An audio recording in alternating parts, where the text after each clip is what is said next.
10. poglavlje. Oblici terena. Učitelj Sun reče: postoje različiti oblici terena. Pristupačan teren. Teren u koji se lako zaplesti. Teren iz kojega nema izlaza. Ograđen teren. Strm teren. Dalek teren. Pristupačan znači da obje strane mogu slobodno doći i otići. Na pristupačnom terenu onaj tko zauzima visoko, yang tlo i osigurava svoju liniju opskrbe, borit će se povoljno. Da se lako zaplesti znači da je moguće prići, ali je teško povući se. Na terenu u koji se lako zaplesti, ako je neprijatelj nespreman, iziđi i porazi ga.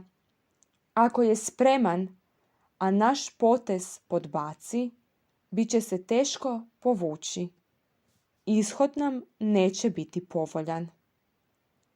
Teren bez izlaza znači da ga ni jedna strana ne nalazi povoljnim za poraz. Na terenu bez izlaza, čak i ako nam protivnik ponudi mamac, ne činimo ništa. Mamimo ga van. Povlačimo se. I kad je pola njegovih četa izišlo, tad je naš trenutak za napad. Na ograđenom terenu, ako ga mi zauzmemo prvi, moramo ga zapriječiti i čekati protivnika. Ako ga on zauzme prvi i zapriječi ga, ne idi za njim. Ako ga ne zapriječi, idi za njim. Na strmom terenu, ako ga mi zauzmemo prvi, trebamo zauzeti yang uzvisine i čekati protivnika. Ako ga protivnik zauzme prvi, ne idi za njim, nego ga povlačenjem namami da iziđe.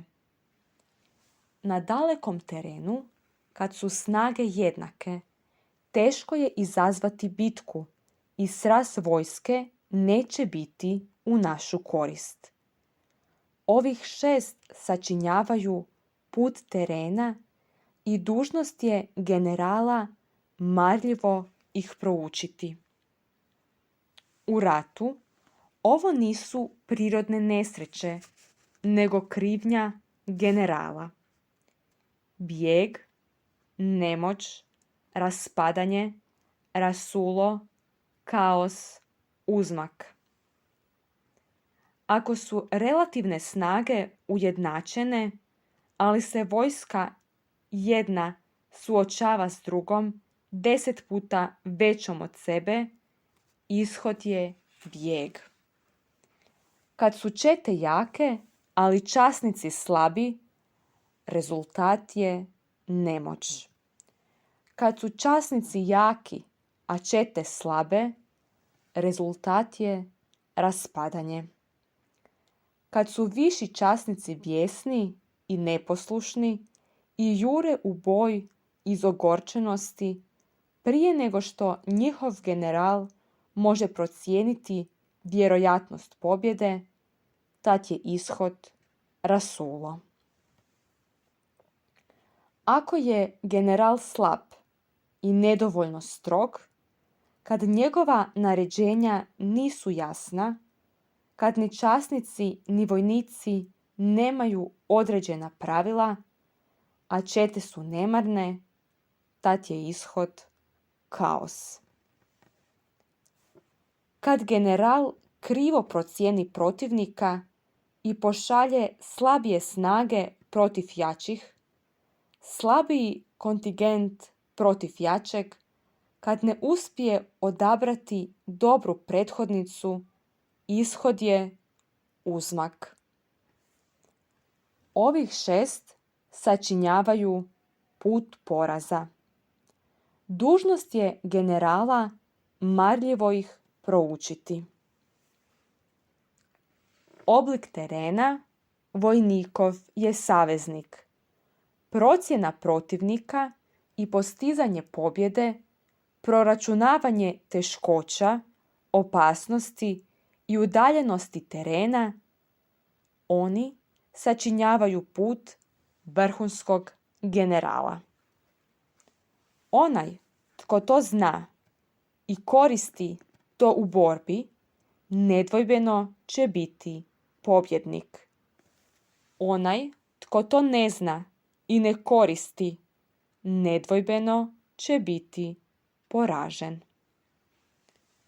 Ako si siguran da će borba donijeti pobjedu, a vladar je svejedno zabranjuje, bori se. Ako si siguran da će borba donijeti poraz, a vladar je svejedno naredi, nemoj se boriti. Onaj tko nadire, ne tražeći slavu, onaj tko se povlači, ne bježeći od krivnje, onaj čiji je jedini cilj zaštititi svoje ljude i služiti svome gospodaru, taj je čovjek dragulj kraljevstva. On svoje vojnike smatra svojom djecom i oni će poći sa njim u najdublji klanac. On ih smatra svojim ljubljenima i oni će ostati uz njega do smrti. Ako je velikodušan, ali ne zna zapovijedati, ako je osjećajan, ali ne zna izazvati naređenja, ako je kaotičan i ne može sačuvati red, tad će njegovi vojnici biti kao razmažena djeca i beskorisni. Ako znamo da je naša vojska sposobna za napad, ali ne vidimo da neprijatelj nije ranjiv, imamo samo pola pobjede. Ako znamo da je neprijatelj ranjiv, ali ne vidimo da je naša vlastita vojska nesposobna za napad, imamo samo pola pobjede. Ako znamo da je neprijatelj ranjiv i znamo da je naša vlastita vojska sposobna za napad, ali ne vidimo da je teren neprikladan za napad, još uvijek imamo samo pola pobjede. Mudar ratnik nikad ne luta kad krene, nikad nije u nedoumici kada djeluje. Stoga se kaže: upoznaj neprijatelja, upoznaj samoga sebe i pobjeda neće biti dvojbena ni u 100 bitaka. Upoznaj nebo, upoznaj zemlju i tvoja pobjeda je potpuna. Zhang Yu. Jednom kad je vojska u maršu i prijeđe granicu, mora proučiti oblike terena i na temelju njih stvoriti svoj put k pobjedi. Zato ovo poglavlje slijedi u maršu. Prevodilac. Riječ sing, oblik, djeluje uvelike kao kontrapunkt riječi shi, koja je upotrijebljena kao naslov 5. poglavlja i koju sam često, ali ne uvijek, preveo kao potencijalna ili dinamička energija. Sama riječ sing već je upotrijebljena kao naslov 4. poglavlja u kojemu se često pojavljuje, a pojavljuje se i u 6. poglavlju. U 6. poglavlju se odnosi na izvanjske oblike ili dispozicije vojske, iz kojih možemo mnogo saznati o slabostima i jakim stranama te vojske. Ovdje se ta riječ koristi uz zemlju ili teren. Latentna energija zemlje pronalazi svoju manifestaciju u prepoznatljivim, odnosno vidljivim oblicima, uzrocima ili konfiguracijama. U Feng Shuiu određeni oblici planina i riječni tokovi. U vojnom kontekstu oblici ili konfiguracije terena i način na koji ih koriste protivničke vojske važni su elementi strateškog planiranja. To se vraća na samo prvo poglavlje u kojemu je zemlja treća temeljna stvar, nakon puta i neba. Učitelj Sun je već u prethodnom poglavlju počeo raspravu o terenu, svojim razlaganjem o manevrima prikladnim na planinama, rijekama, slanim močvarama i ravnome tlu. U ovome i narednom poglavlju podrobno je proširuje, ali uz to što raspravlja o pitanjima terena, ujedno dotiče čitav niz specifičnih i praktičnih pitanja zapovijedanja vojskom. Učitelj Sun reče: postoje različiti oblici terena. Pristupačan teren, Mei Yaochen, žil, teren koji obiluje cestama i drugim sredstvima komunikacije. Teren u koji se lako zaplesti, Mei Yaochen, žil, poput mreže u koju se lako možeš zapetljati. Prevodilac. U citira komentatora Zhao Bengxuea iz dinastije Qing. Teren ispred tebe blago se spušta i prohodan je, ali na povratku taje kosina protiv tebe. Levi ga jednostavno zove skrabe, u značenju krševit ili teško prohodan. Griffith ga prevodi kao varljiv. Teren iz kojega nema izlaza, Mei Yaochen, teren na kojemu obje strane odugovlače. Prevodilac. Neodlučan, hladan teren. Ograđen teren, Mei Yaochen, dvije planine koje ograđuju dolinu. Strm teren, Mei Yaochen, planine i rijeke, pobrđa i grebeni. Dalek teren, Mei Yaochen, ravna zemlja na kojoj su dvije vojske ili dva tabora na velikoj udaljenosti jedna od druge. Prevodilac. Žil je prilično podozriv prema ovoj šesterostrukoj klasifikaciji. Nije neophodno naglašavati manjkavost ove klasifikacije. U Kinezovom neupitnom shvaćanju klasifikacije prema više od jednom čimbeniku kao što je ova, pokazuje se neobičan manjak logičkog zapažanja. Kasnije piše: za navedenih 6 oblika terena zamijetit ćete da se treći, iz kojega nema izlaza, i 6. dalek, doista nimalo ne odnose na konfiguracije tla i da samo 4. ograđen i 5. strm prenose određenu zemljopisnu ideju. Levi povremeno koristi izraz tetre umjesto tetratin, tere ili lihu. Pristupačan znači da obje strane mogu slobodno doći i otići. Na pristupačnom terenu onaj tko zauzme visoko yang tlo i osigura svoju liniju opskrbe, borit će se povoljno. Jia Li, Du You. Ne dopusti neprijatelju da ti presječe liniju opskrbe i veza. Žil. Du Mu, koji nije bio vojnik i teško da je mogao imati ikakvog praktičnog iskustva u boju, podrobnije razlaže ovu izjavu i govori o zaštiti linije komunikacija zidom ili nasipima s obje strane. S obzirom na Napoleonovu tvrdnju da tajna rata leži u komunikacijama, mogli bismo poželjeti da je učitelj Sun učinio više, no samo dotaknuo rub ovog važnog pitanja u ovome i 1. i 7. poglavlju.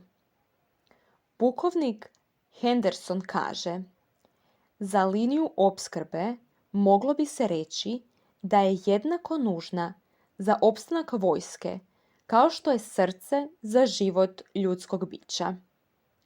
Jednako kao što je čovjek kojemu u dvoboju protivnikova oštrica prijeti sigurnom smrću, a sam je neoprezan, prisiljen prilagoditi se potezima svojega protivnika i zadovoljiti se odbijanjem njegovih napada, tako se i zapovjednik kojemu su komunikacije iznenada nađu u opasnosti nalazi u nepovoljnoj situaciji i bit će sretan ne bude li morao promijeniti sve svoje planove, podijeliti svoju vojsku u manje ili više izolirane detašmane i boriti se s manjim brojem vojnika na terenu koji nije imao vremena pripremiti i na kojemu poraz neće biti običan neuspjeh, nego će podrazumijevati propast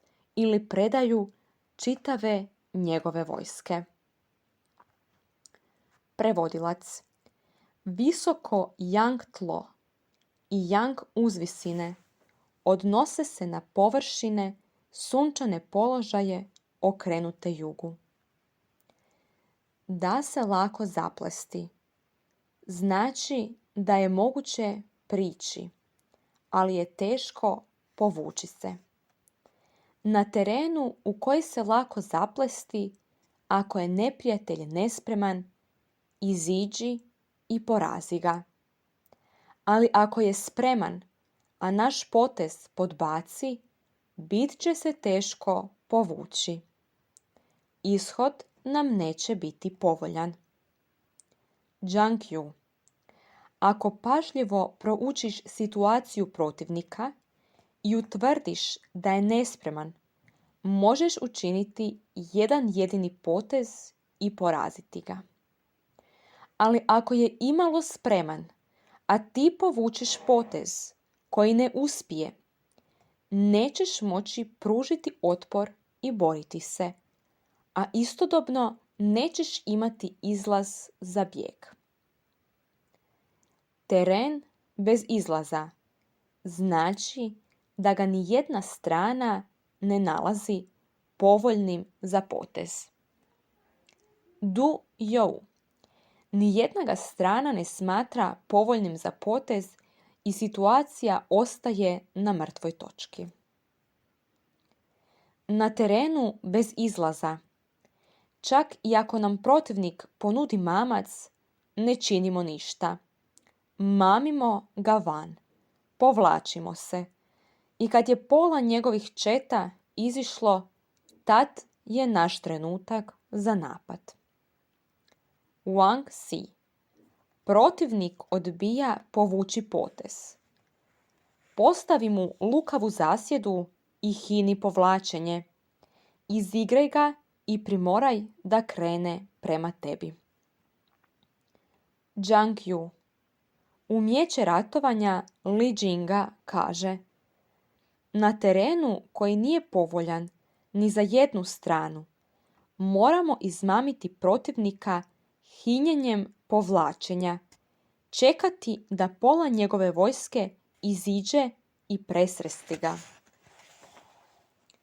Na ograđenom terenu, ako ga mi zauzmemo prvi, moramo ga zapriječiti i čekati protivnika. Ako ga on zauzme prvi i zapriječi ga, ne idi za njim. Ako ga ne zapriječi, idi za njim. Zhang Yu.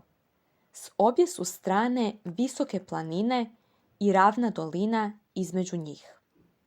Moramo svojom vojskom zapriječiti ulaze u dolinu, kako bismo spriječili protivnika da uđe. Tad ga možemo iznenada napasti, a on nas ne može satrti. Ali ako protivnik prvi zauzme taj položaj, ako uspije zapriječiti ulaz u dolinu, ne smijemo ići za njim. Ako nema dovoljno vojnika da bi sačuvao ulaz u dolinu, tad ga možemo napasti i osvojiti pobjedu. Ovo je tip terena koji učitelj Sun naziva nebeskom pečnicom u koju se ne ulazi. Prevodilac. Usporedi nebesku pečnicu, koju već spominje Dumu u prethodnom poglavlju, s popisom navedenim malo kasnije u tom istom poglavlju. Nebeske bujice, bunari, zatvori, mreže, zamke i rascjepi. Na strmom terenu, ako ga mi zauzmemo prvi, trebamo zauzeti yang uzvisine i čekati protivnika. Ako ga protivnik zauzme prvi, ne idi za njim, nego ga povlačenjem namami da iziđe. Cao Cao, Žil. Prednost držanja uzvisina i tjesnaca je da ti neprijatelj ne može nadgledati što da činiš. Zhang Yu, Žil. Ako bi trebao prvi zauzeti ravno tlo, kako bi tek morao hitati zauzeti težak i opasan teren?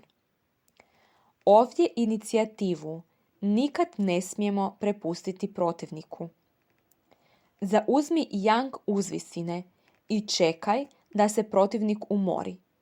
To će donijeti pobjedu. Ako je protivnik već zauzeo uzvisine, punom se brzinom povuci, ne ulazi u boj. Pei Xingjian od 619.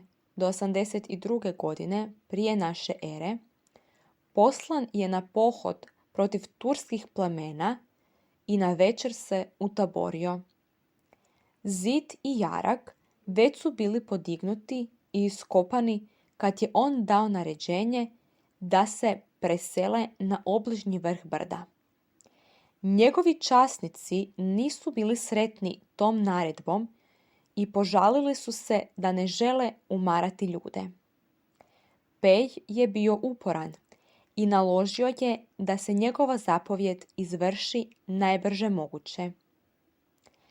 Te je noći bjesnila strašna oluja i njihov je raniji tabor poplavljen 12 stopa.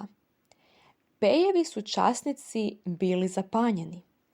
Iz ovog se vidi da uzvisine nisu samo povoljne za osvajanje pobjede, nego i da štite od opasnosti poplave. Na dalekom terenu, kad su snage jednake, teško je izazvati bitku i sraz vojske neće biti u našu korist. Zhang Yu. Kad su dva tabora udaljena jedan od drugoga, a dvije vojske ravnopravne, moramo ostati gdje jesmo. Moramo pustiti protivniku da učini prvi potez i ne tražiti bitku. Mei Yaochen. Ako su snage ravnopravne, a dvije vojske daleko jedna od druge, bilo bi nam iscrpljujuće dugo marširati kako bismo izazvali odmornu vojsku. Prevodilac. Riječ koju ovdje koristi učitelj Sun, a koju sam ja preveo kao snaga, jest ši. Na drugim mjestima prevedena kao potencijalna energija ili dinamika. Komentatori imaju različita mišljenja o tome odnosi li se na ši terena ili ši protivničkih vojski. Glavno je, kako kaže Žil, da ne smijemo pomisliti na dug i naporan marš, na kraju kojega ćemo mi biti iscrpljeni, a naš protivnik odmoran i željan borbe. Ovih 6 sačinjavaju put terena i dužnost je generala marljivo ih proučiti. Mei Yaochen. Oblici terena fundamentalan su čimbenik u olakšavanju vojsci da postigne pobjedu i brižno ih treba proučiti. U ratu ovo nisu prirodne nesreće, nego krivnja generala. Zhang Yu. Ovo je 6 oblika poraza koji se mogu pripisati ljudskim uzrocima. Bijeg. Prevodilac. 36. i zadnja od 36 ratnih varki, 6. u zadnjoj skupini strategija rezerviranih za poraz, zove se jednostavno bijeg je najbolji. U današnje vrijeme u kolokvijalnom govoru često se spominje odabir 36. opcije, odnosno bijeg ili izvlačenje dok je još to moguće. Nemoć. Prevodilac. Kineska riječ doslovno znači popuštanje napetog luka, pa stoga nehajan, labav, slab, nediscipliniran, možda i neposlušan. Kako zamjećuju komentatori, to je posljedica slabog vodstva nadređenih časnika. Raspadanje. Prevodilac. Kineska riječ sjen znači propadanje ili poniranje u takve stvari kao što je močvara ili živi pijesak, ili propadanje ili porok. Ovdje se odnosi na raspad ili rušenje morala među nižim redovima vojske. Rasulo. Kaos. Uzmak. Ako su relativne snage ujednačene, Mei Yaochen, na drugi način nebrojčano, Zhang Yu, ova se snaga odnosi na hrabrost i inteligenciju zapovjednika i oštrinu oružja. Prevodilac. Ovdje je snaga ponovno ši, potencijalna snaga ili dinamika. Ali se jedna vojska suočava s drugom 10 puta većom od sebe, ishod je bijeg. Cao Cao. General je netočno procijenio snagu vojske. Li Chuen. Bez obzira na to, uz prednost terena i uz pomoć ratne varke, kao što je iznenadni napad ili zasjeda, još uvijek je moguće izbjeći bijeg. Wang Si. Pobjeći prije ulaska u boj. Kad su čete jake, a časnici slabi, rezultat je nemoć. Du Mu. Kad su vojnici uznositi, a njihovi zapovjednici neučinkoviti i nesposobni voditi ih, posljedica je opće stanje rasula i nemoći. Na početku Changqing razdoblja naše sadašnje, odnosno Tang dinastije, Tian Bu je poveo vojsku protiv Wang Tingcoua, ali njegovi su se vojnici odnosili prema njemu s posvemašnjim prijezirom i zabavljali se po taboru, jahali na magarcima, na tisuće. Tian Bu ih nije mogao kontrolirati.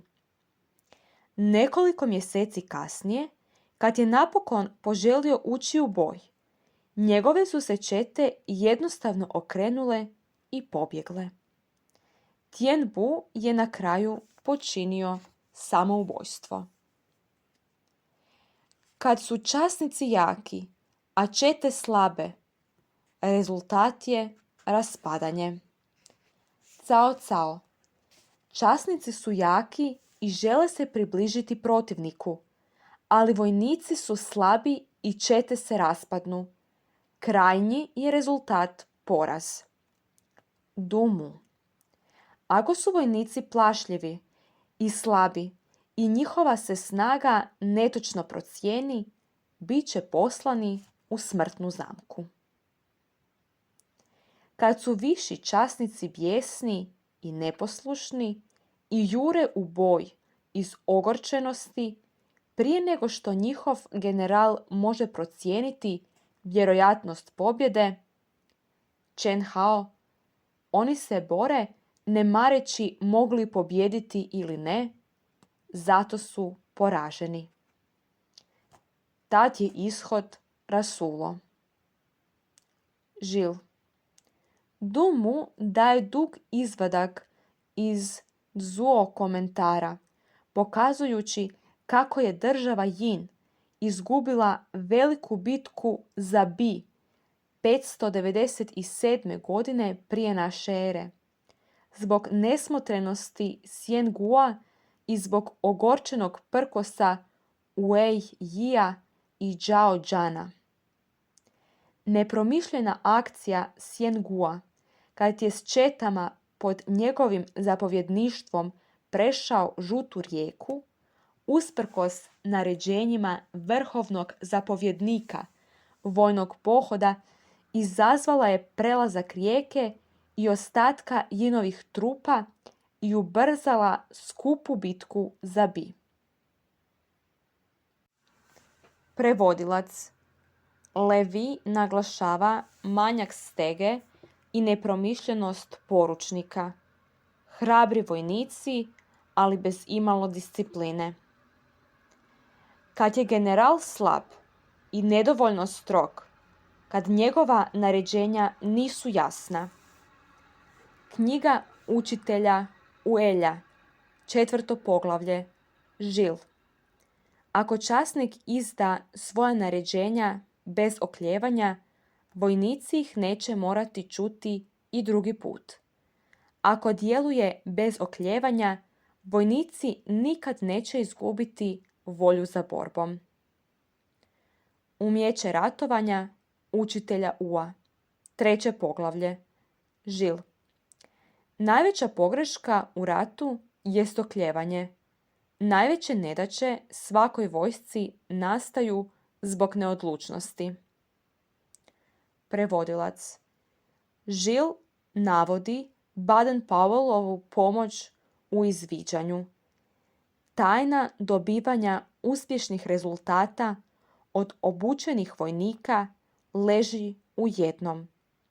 U jasnoći uputa koje primaju. Kad ni časnici ni vojnici nemaju određena pravila. Du Mu nemaju regularnu rutinu. A čete su nemarne, tad je ishod kaos. Kad general krivo procijeni protivnika i pošalje slabije snage protiv jačih, slabiji kontingent protiv jačeg, kad ne uspije odabrati dobru prethodnicu, ishod je uzmak. Cao Cao.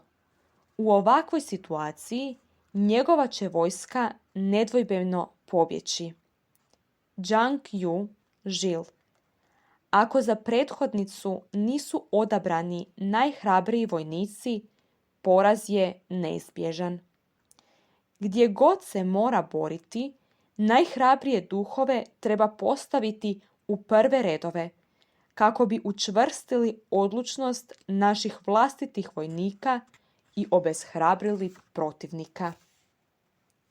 Ovih 6 sačinjavaju put poraza. Dužnost je generala marljivo ih proučiti. Chen Hao. Tih 6 su, da ukratko ponovimo, neuspjeh procjene protivnikove snage, što dovodi do bijega, manjak autoriteta, što dovodi do nemoći, slaba obuka, što dovodi do rasula, nepromišljen gnjev, što dovodi do raspada, neučinkovita stega, što dovodi do kaosa, nekorištenje najjačih trupa, što dovodi do uzmaka.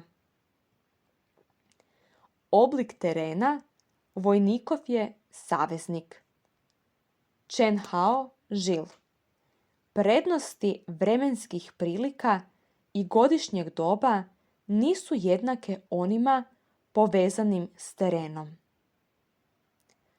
Procjena protivnika i postizanje pobjede, proračunavanje poteškoća, opasnosti i udaljenosti terena, oni sačinjavaju put vrhunskog generala. Zhang Yu. Procjena protivničkih slabih i jakih strana, proračunavanje poteškoća, opasnosti i udaljenosti terena početak su i kralj generalskog umijeća. Onaj tko to zna i koristi to u borbi, nedvojbeno će biti pobjednik. Onaj tko to ne zna i ne koristi, nedvojbeno će biti poražen. Ako si siguran da će borba donijeti pobjedu, a vladar je svejedno zabranjuje, bori se. Ako si siguran da će borba donijeti poraz, a vladar je svejedno naredi, nemoj se boriti. Du Mu Žil. Gospodar Žuti kamen jednom je rekao: kad je vojska u maršu, autoritet mora biti na generalu. Ako dvor izda naređenje da vojska navali i povuče se, teško će tako postići uspjeh. Zato mudar vladar, prosvjetljen monarh, kleči i gura kotač bojnih kola. Žilova parafraza zadovoljan je igrati poniznu ulogu u potpomaganju općeg dobra države, priznajući da su u pitanju onkraj granica dvorca apsolutna odgovornost generala. Zhang Yu. Otuda izreka: nalozi nebeskoga sina ne čuju se u vojnom taboru. Prevodilac. Žil navodi Napoleona. General nije razriješen svojih dužnosti naređenjem svojega vladara ili ministra kad je ovaj daleko od bojnog polja i zna malo ili ništa o najnovijem stanju stvari. Onaj tko nadire ne tražeći slavu, onaj tko se povlači ne bježeći od krivnje, onaj čiji je jedini cilj zaštititi svoje ljude i služiti svom gospodaru, taj je čovjek dragulj kraljevstva. Li Chuen. Njegove su odluke s ciljem da zaštiti druge, a ne za njegovu vlastitu korist. Du Mu. Ovakvi su dragulji rijetki. Prevodilac. Žil zamjećuje: mislim da je Wellington rekao da je za vojnika povlačenje najteža od svih stvari. Kako naglašava Levi, izraz dragulj kraljevstva ima tajanstveni odjek i koristi se i za fizička blaga, na primjer poštovanih 9 tronožaca koji od najranijih vremena tajanstveno utjelovljuju Vertu ili mana carske dinastije. On svoje vojnike smatra svojom djecom i oni će poći s njim u najdublji klanac. On ih smatra svojim ljubljenima i oni će ostati uz njega do smrti. Du Mu Žil. U razdoblju zaraćenih država, učitelj U kojega smo već nekoliko puta spomenuli, umro je 381. godine prije naše ere i sam napisao raspravu o umjeću ratovanja. Dok je bio general, odjevao se u istu odjeću kao njegovi vojnici i jeo istu hranu kao oni. Nije imao posebnu prostirku za spavanje ni posebnog konja za jahanje. Vlastita je sljedovanja nosio u svežnju i sa svojim vojnicima dijelio sve njihove tegobe. Jednom, kad su se njegovom vojniku upalili čirevi, isisao je gnoj. Majka tog vojnika, kad je za to čula, briznula je u plač. Tvoj sin je običan vojnik, prosvjedovao je jedan promatrač, a general mu isisava gnoj iz rane. Zašto ti plačeš? Na to je ona odgovorila: prije mnogo godina gospodar U je učinio to isto i za mojega supruga, oca ovog momka, i od toga je dana on postao odan sljedbenik gospodara Ua, dok jednoga dana nije sreo smrt od ruke protivnika. Sad moram samo čekati sinovljevu smrt na nekoj nepoznatoj bojišnici. Li Chuen. Ako ovako cijeni svoje ljude, oni će mu dati i zadnju kap snage. Vikont Chua znao je obodriti svoje ljude jednom jedinom riječju i osjećali su se kao da ih je zaogrnuo odjećom od najfinije svile.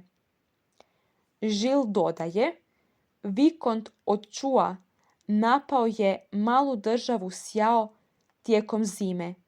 Vojvoda Shen mu je rekao: mnogi vojnici ozbiljno pate od hladnoće. Stoga je on obišao čitavu vojsku, bodreći i hrabreći vojnike, i odmah su imali osjećaj da su odjeveni u odjeću podstavljenu najfinijom svilom.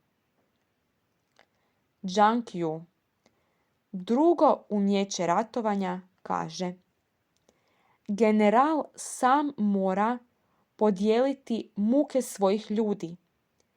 Ljeti ne otvara suncobran, zimi ne odjeva dodatnu odjeću. Na opasnim mjestima silazi s konja i hoda. Čeka da vojnici iskopaju svoj bunar prije no što otpije prvi gutljaj. Čeka da njihova hrana bude gotova prije nego što pojede prvi zalogaj. Čeka da njihov logor bude podignut prije nego što se pobrine za svoje odaje. Ako je velikodušan, ali ne zna zapovijedati, ako je osjećajan, ali ne zna izdavati naređenja, ako je kaotičan i ne može sačuvati red, tad će njegovi vojnici biti kao razmažena djeca i beskorisni. Du Mu Žil. U klasiku Yin talismana piše: šteta dolazi od ljubaznosti. Vojvoda Li je napisao: oni koji se boje mene neće se bojati neprijatelja. Oni koji se boje neprijatelja ne boje se mene. Zhang Yu. Vješta generala vojska obožava i boji ga se. To je sve. Žil. Du Mu sjeća se slučaja u cijelosti zabilježenog u kronici 3 kraljevstva, 54. poglavlje, stroge vojne discipline, koji se dogodio 1219. godine, kad je Liu Meng zauzimao grad Jiangling, dao je stroge naredbe svojoj vojsci da ne smiju zlostavljati stanovnike i da im ništa ne smiju na silu uzimati. Bez obzira na to, jedan se časnik koji je služio pod njegovom zastavom i ustao i drznuo prisvojiti šešir od bambusa koji je pripadao jednom od stanovnika grada, kako bi ga nosio preko svoje kacige kao zaštitu od kiše. Liu Meng je smatrao da činjenici što je taj časnik rodom iz Runana ne smije biti dopušteno da ublaži očito kršenje discipline i zato je naredio da časnik bude pogubljen, iako su mu se pritom suze slijevale niz lice.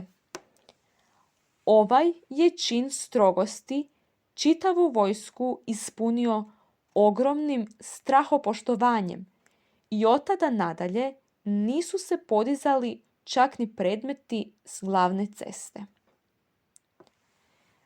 Ako znamo da je naša vojska sposobna za napad, ali ne vidimo da neprijatelj nije ranjiv, imamo samo pola pobjede. Mei Yao-chen. Poznajemo sebe, ali ne i drugoga. Pobjeda je moguća, ali ni u kom slučaju izvjesna. Ako znamo da je neprijatelj ranjiv, ali ne vidimo da je naša vlastita vojska nesposobna za napad, imamo samo pola pobjede. Mei Yao-chen. Poznajemo drugoga, ali ne i sebe. Pobjeda je moguća, ali ni u kom slučaju izvjesna. Ako znamo da je neprijatelj ranjiv i znamo da je naša vlastita vojska sposobna za napad, ali ne vidimo da je teren neprikladan za napad, još uvijek imamo samo pola pobjede. Mei Yao-chen. Poznajemo i sebe i drugoga, ali ne i teren. Poraz je još uvijek moguć. Mudar ratnik nikad ne luta kad krene, nikad nije u nedoumici kada djeluje. Du Mu. Prije svakog poteza ili dijela, pobjeda i poraz već su odlučeni, stoga ne može biti u nedoumici ili zbunjen. Zhang Yu. Nikad ne postupa nepromišljeno, pa kad povuče potez ne griješi. Nikad ne djeluje nesmotreno, pa kad djeluje nije u nedoumici. Stoga se kaže: upoznaj neprijatelja, upoznaj samoga sebe i pobjeda neće biti dvojbena ni u 100 bitaka. Prevodilac. Identičnu izreku već smo imali u 3. poglavlju. Upoznaj nebo, upoznaj zemlju i tvoja pobjeda je potpuna. Li Chuen Žil. Znaj ove 3 stvari, ljudska pitanja, nebeska godišnja doba i prednosti zemlje, i pobjeda će uvijek biti tvoja.